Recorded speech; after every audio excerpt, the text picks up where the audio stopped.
Terry Charles. And he'll be followed by Julian Fernandez.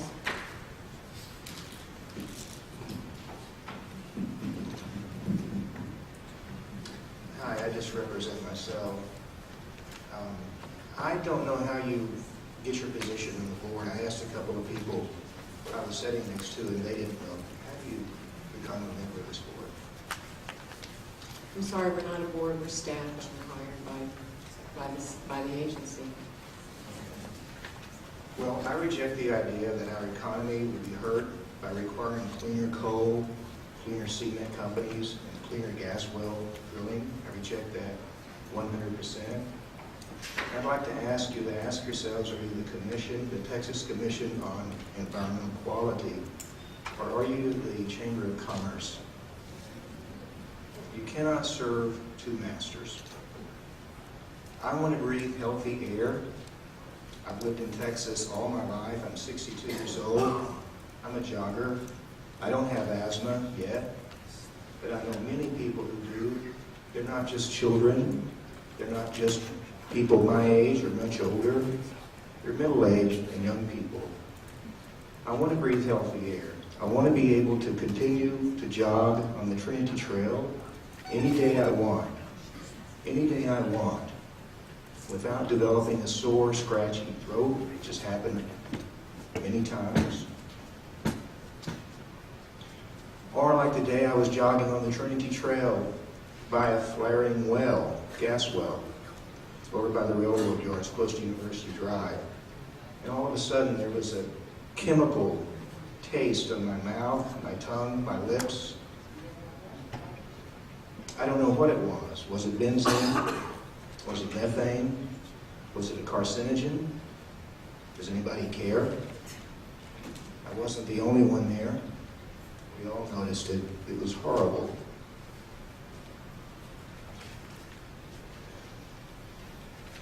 When you place profits of cement companies and coal-fired utilities, by the way, nobody is suggesting they go broke, just that they operate responsibly. Responsibly to all citizens, not just to their bottom line. But when you place profits of these companies ahead of the well-being of people, human beings that breathe the air every day, then you have become, in a sense, Judases. You've sold your souls. The poor air quality kills people. It doesn't just make them sick, it kills people. Thank you. Mr. Fernandez will be followed by Penelope Bisbee. Hello, my name is Julian Fernandez. I live in South Dallas with Oak Cliff. I'm a neighbor of Mr. Crawford's, and I'm also very concerned about the proposed wells that the city of Dallas has permitted in, of course, South Dallas, the poorer parts of town that are going to get drilled first, but everybody else, you're next. A couple of comments. I hadn't planned on speaking, but a couple of things struck me so strongly when I walked in. I'm sorry that the committee woman had to leave. It was sitting at the end. I don't know her name, and I don't know all of your records individually. I think a blanket condemnation is due, but I can't point to one of you and say yes.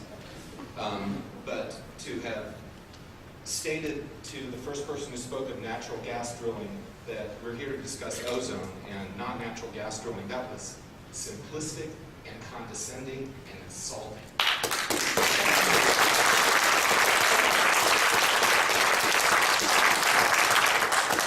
These people read, these people don't just sit and entertain themselves.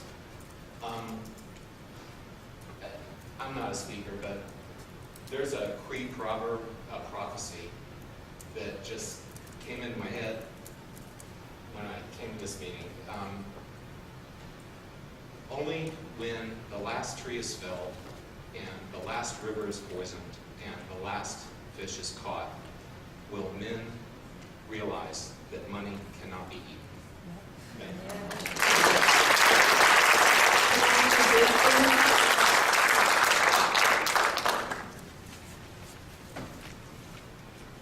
And she'll be followed by David Kozak.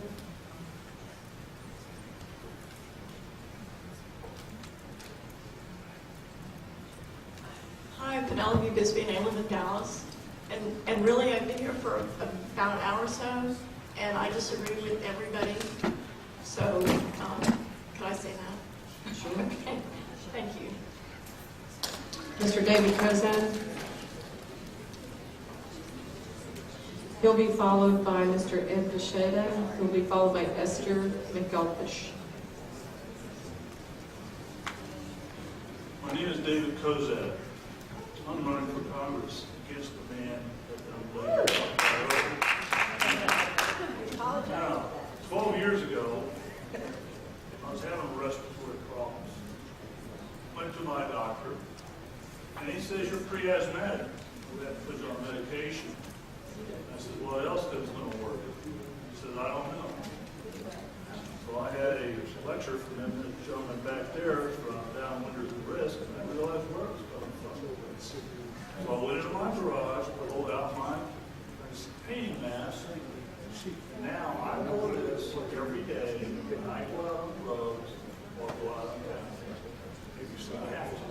If I don't, within an hour, I'll be right back home. Now, I got 2 grandchildren. I expect more. I've got 4 kids. I don't want to see my grandchildren playing outdoor soccer wearing onesie. That's what as I can tell, I don't know if you guys have anything else besides the fact of loyalty to a certain gentleman in Boston, or certain people that pay him a lot of money. But you guys got to start considering that there are human beings out here, and we like to have our lives, and we like to have our children's lives, and our grandchildren's lives. Now, when I get to Congress, because I have no doubt about it, Mr. Barton's been putting his foot in his mouth on a consistent basis now. I figured he could go out of his mind sometime next week. But when I get to Congress, the first thing I'm going to try to do is push a law that there is no more coal plants or built in the United States.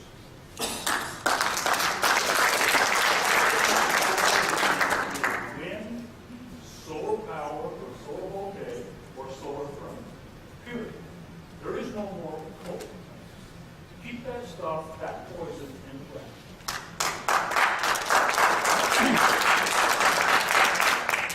As for regular air pollution, gasoline vehicles, I don't know if any of you guys caught it, but after Mr. Barton put his foot in his mouth at around about 9:30, he had another exchange with Mr. Hayward around about 10 after 4. Nobody caught that one, but I was watching. I watched Joe all the time. I like to see when he puts his foot in. Well, he was talking about how great deep water drilling is and how much oil is down there. Billions and billions of barrels. Mr. Hayward said, no, Joe, that well that's spewing out in the Gulf of Mexico only has 50 million barrels in it. Now, at today's prices, that comes out to $3.75 billion. BP is going to pay more than that just cleaning up the spill, let alone the penalty.